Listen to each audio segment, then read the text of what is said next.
4 플러스 1이 지금 작동하지 않고 있습니다. 이 틈을 타서 자유한국당과 여당의 거래 가능성이 이번에 드러나고 있습니다. 다시 한번 문재인 정부에 묻습니다. 과연 왜 정권을 획득하려고 한 것인지, 그리고 과연 촛불 정부는 이런 것인지 묻지 않을 수 없습니다.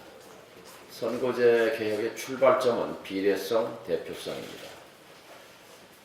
서울시 의회 109명 중에 서울시 민주당 의원이 104명, 아마 통계가 조금 정확하지 않을 수 비슷합니다. 아무튼 110명 가운데 한 105명 정도가 민주당일 겁니다. 97, 8%죠. 97%. 득표율이 97%입니까? 민주당에 대한 지지는 50% 남짓입니다. 의석은 거의 100%입니다. 이건 주권자의 뜻과 다르지 않습니까?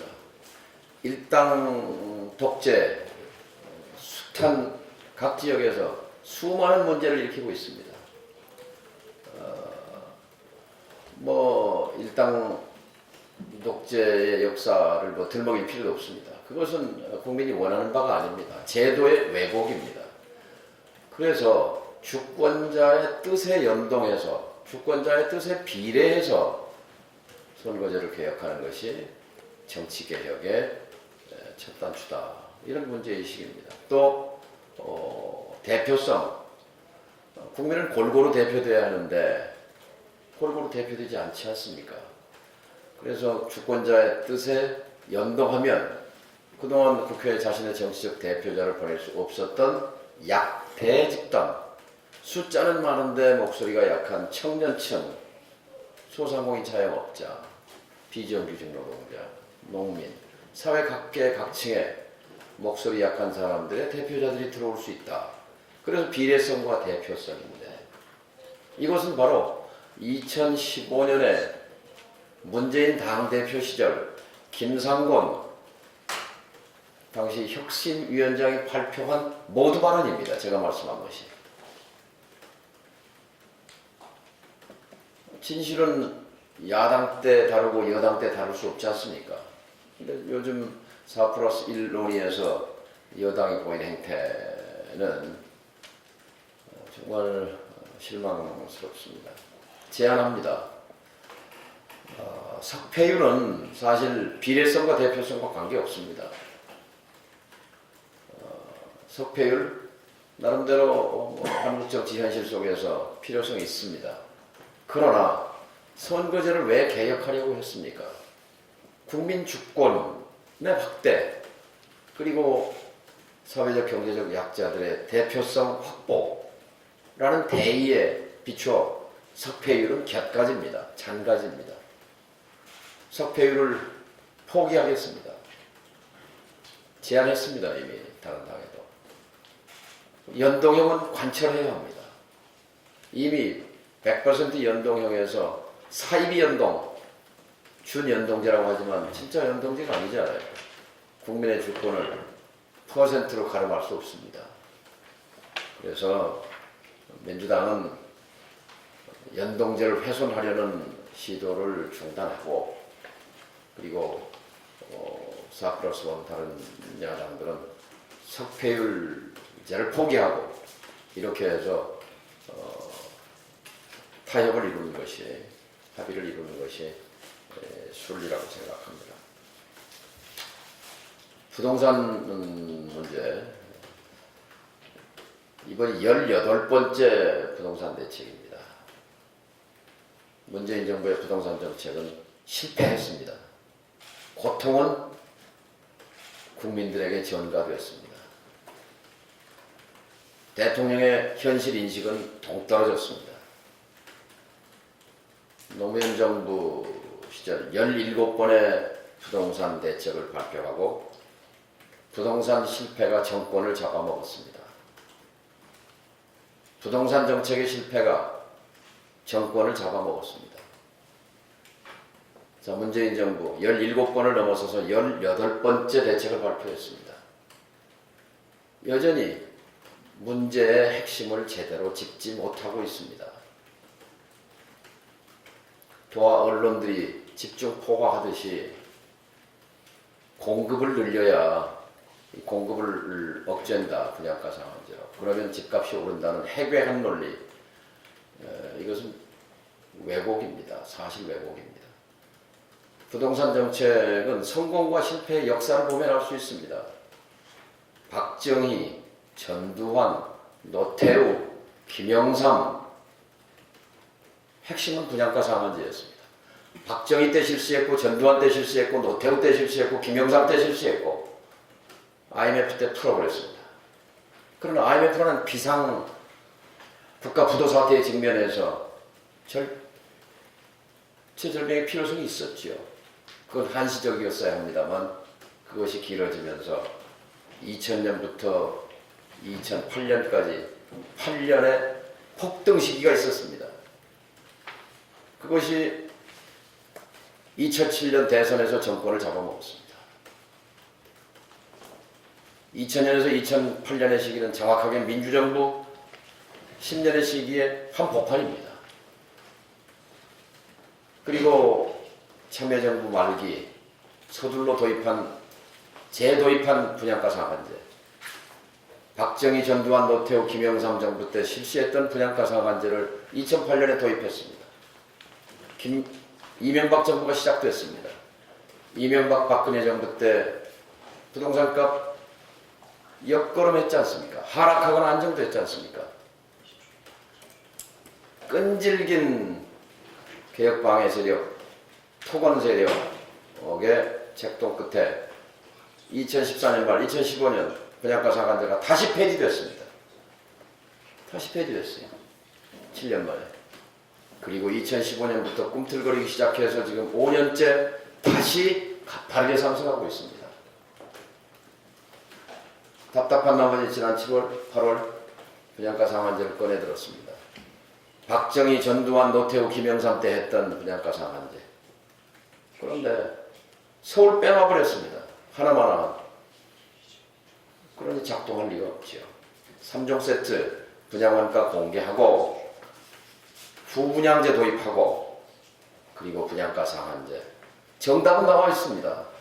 그런데 토건 세력의 브레인을 했던 사람들이 청와대의 브레인 역할을 했으니 정책이 산으로 갈 수밖에 없는 거죠. 지금이라도 역사 속에서, 실패한 역사 속에서 답을 찾고 성공한 역사 속에서 답을 찾기 바랍니다. 답은 가까이 있습니다. 이상입니다. 어제 자유한국당 지지자들에게 국회가 습격을 당했습니다. 박근혜 대통령 탄핵으로 빈했던 20대 국회가 비참한 모습으로 마무리되고 있습니다. 어제 국회는 자유한국당 지지자들에게 습격을 받았습니다. 국회 습격은 헌정 질서를 부정하는 행동입니다. 국회 습격을 독려한 자유한국당은 헌정 질서를 부정하는 정당이 되었습니다. 정치는 물리적 충돌을 회피하려는 문명인들의 활동입니다. 정당은 전쟁을 위해서 준비하는 것이 아니라 정치, 평화를 위해서 존재합니다. 지지자들의 국회 습격을 독려한 자유한국당은 이제 스스로 정당이라는 사실을 부정했습니다. 대의민주주의에서 정치인은 지지자들을 대신해서 행동하고 책임져야 합니다. 그런데 자유한국당은 의사 일정을 물리적으로 방해하면서도 법적 책임은 국회의원이 아닌 지지자들이 지는 전략을 쓰고 있습니다. 윤리적으로 비겁하고 정치적으로 부끄러운 짓입니다. 자유한국당은 제1야당입니다. 유감스럽게도 대한민국의 제1야당이 헌정 질서를 부정하고 정당 정치 원리를 훼손하고 정치를 부정하고 대의민주주의를 부정하는 정당이 되어가고 있습니다. 황교안 대표님 물러나십시오. 그리고 국회를 살리고 정치를 살리는 길이 그 길입니다. 더불어민주당은 여당이자 다수당이지만 최소한의 책임감도 느끼지 못하고 있는 것 같습니다. 협치의 기본은 다수당의 책임감입니다. 더불어민주당은 20대 국회 내내 단 한 번도 다수당의 책임감을 보인 적이 없습니다. 여당이 된 뒤에는 오만에 빠져서 더더욱 협치를 몰라라 했습니다. 이제 20대 국회의 대표적인 개혁 법안인 선거법과 공수처법을 앞에 두고 여당은 안되면 말고식의 무책임함을 보여주고 있습니다. 더불어민주당이 다수당인 한 협치는 불가능합니다. 변화된 사회는 다당제를 원하는데 다수당은 협치에 완강하게 저항합니다. 20대 국회에서 개혁이 실패하면 그 책임은 협치에 저항한 더불어민주당에게 있습니다. 오늘 국정 운영에 무책임했던 더불어민주당은 내년 총선에서 뼈아픈 책임을 지게 될 것입니다.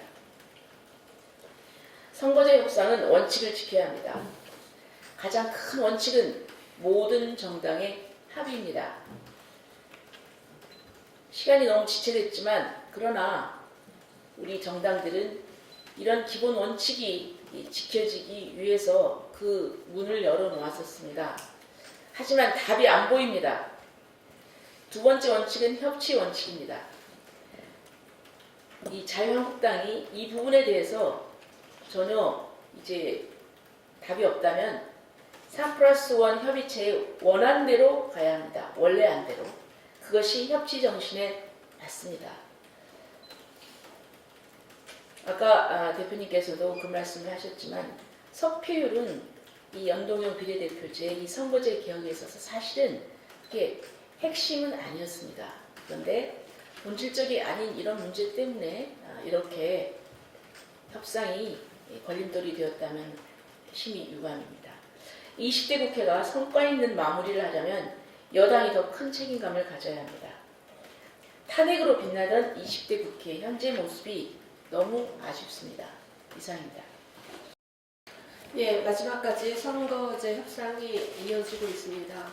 지금은 굵직굵직한 문제들은 다 해결이 되고 마지막 남은 부수적인 문제들 때문에 합의가 안 되고 있어서 물밑 협상 위주로 이루어지고 있습니다만 지금과 같은 국면에서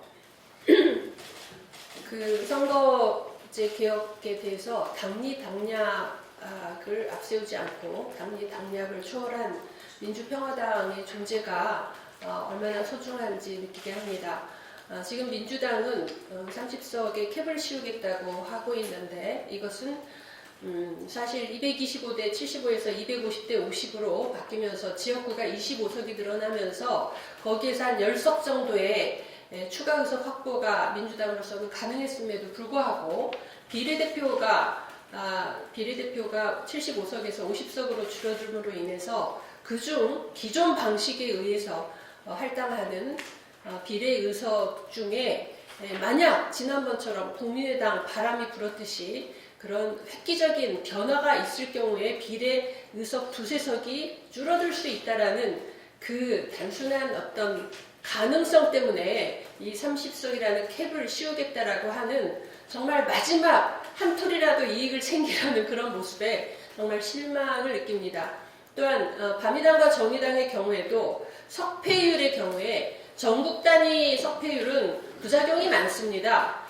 그런데 225대 75의 5 패트 법안의 경우에 권역별이었기 때문에 석패제도가 권역별 비례대표와 석패제도가 어우러지면서 지역주의를 완화할 수 있다. 이런 명분으로 해서 도입이 되었지만 250대 50으로 되는 순간 이미 전국 단위 비례대표가 됐기 때문에 석패율은 사실 포기되는 것이 마땅했습니다. 그런데 정당 자율로 하면서 정당 내부에서 이것을 권역 단위로 운영할 수 있기 때문에 이거 석패제도를 살려두자 라는 정도의 논의가 있었던 것을 이거를 마지막에 연동형을 후퇴하는 발목을 잡으면서까지 이거를 관철하겠다고 하는 것은 바미당과 정의당의 또 이 또한 마지막까지 자기 욕심을 챙기려는 그런 무모한 그런 시도로 보여집니다. 그래서 정의당에서 30석 캡을 씌우는 것을 용인하면서 석패율을 관철하겠다라는 그런 이야기가 나오고 있는 것에 대해서 이제 개혁적인 정당은 정의당이 아니라 민주평화당이다. 이렇게 감히 말씀드리고 싶습니다. 이제 마지막 고비인데 저는 낙관하고 있습니다. 왜냐하면 지금 민주당이 캡을 씌우겠다는 것이나 바미당과 정의당이 석패율을 9석, 6석 이렇게 하고 있는 부분이 본질적인 부분이 아니기 때문에 이 부분은 반드시 민주평화당의 어떤 조정력을 통해서 그리고 국민과 언론의 조정력을 통해서 마지막 합의에 이르러야 한다라고 생각하고 그렇게 되도록 최선을 다하겠습니다. 부동산 문제에 대해서 어제 정부가 강력한 대책을 발표했습니다마는 사실 자금줄을 묶는 그런 단타 방식이어서 사실 자금에 여유가 있는 최상위층에는 아무런 위력이 없는 그런 정책이 될 수 있습니다. 그리고 자금에 여유가 있는 층에서는 이 소나기 지나가면 또 다시 집값이 어느 정도 잡히면 이 규제는 반드시 풀린다 라고 생각하고 규제가 풀리면 다시 또 오를 수 있다 라고 생각하고 기다릴 수 있는 그런 정책입니다. 그래서 이제 부동산 문제 관련해서는 그냥 진단하는 데서 나아가서 해결책을 제시해야 합니다. 해결책도 보닥적인 해결책이 아니라 정말 작동할 수 있는 제대로 된 해결책을 제시해야 합니다. 그 해결책의 하나로서 제가 제안하고 싶은 것은 이제 부동산 세제도 근로소득 세제와 비슷하게 돼야 된다는 겁니다. 근로소득, 사업소득은 아주 철저하게 누진적으로 되어 있습니다. 그리고 포괄적으로 되어 있습니다. 그렇다면 부동산에 대해서도 모든 부동산의 가격을 총합해서 2억 5천 정도까지 서민형에 대해서는 2억 5천까지는 면세를 하고 2억 5천부터 5억까지는 저세율 점점 누진이 되는 그런 단순하고 확실한 예외 없는 그런 제도, 공정한 세금 제도가 되어야 한다라고 제안합니다. 이상입니다. 네, 지난 11월 25일 157차 회의에서 부동산 정책 실패를 지적한 바 있습니다. 공시지가를 전면적으로 올렸을 때부터 우려했던 것이 지금 현실로 나타난 것 같습니다. 부동산 투전판에서 종부세 꽃이 뜯는 정부가 돼서는 안 된다고 생각합니다. 부동산 시장은 투전판입니다.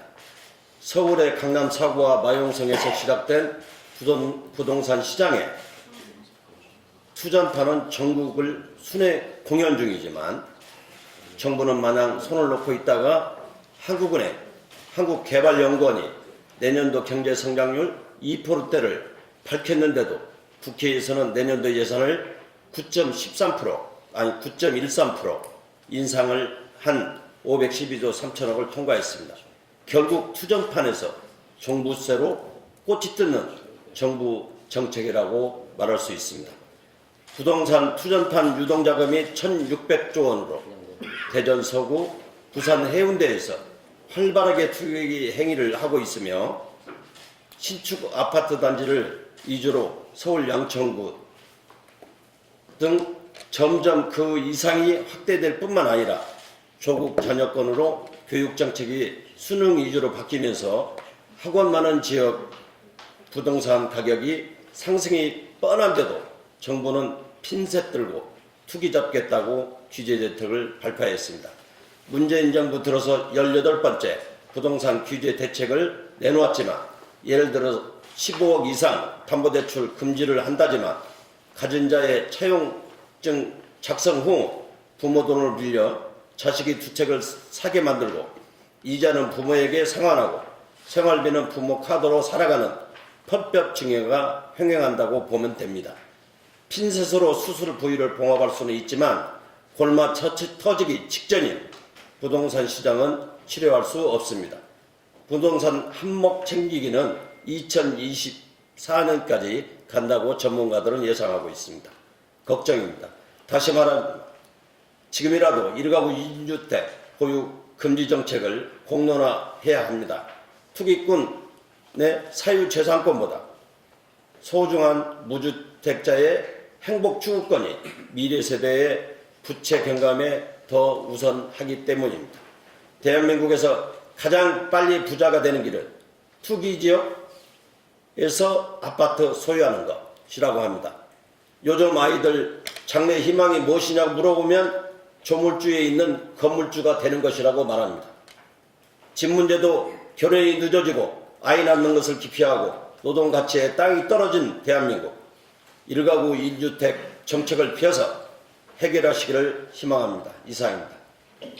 연동률 줄이려는 민주당은 각성하라! 각성하라! 각성하라! 각성하라! 4+1 단일한 즉각 합의하라! 합의하라! 합의하라! 합의하라! 자유한국당 눈치 보는 민주당은 반성하라! 반성하라! 반성하라! 반성하라! 선거개혁 방해하는 자한당을 규탄한다! 규탄한다! 규탄한다! 규탄한다! 한 번 더 하겠습니다. 연동률 줄이려는 민주당은 각성하라! 각성하라! 각성하라! 각성하라! 4+1 단일한 즉각 합의하라! 합의하라! 합의하라! 합의하라! 자유한국당 눈치 보는 민주당은 반성하라! 반성하라! 반성하라! 반성하라! 선거개혁 방해하는 자한당을 규탄한다! 규탄한다! 규탄한다! 규탄한다! 수고하셨습니다.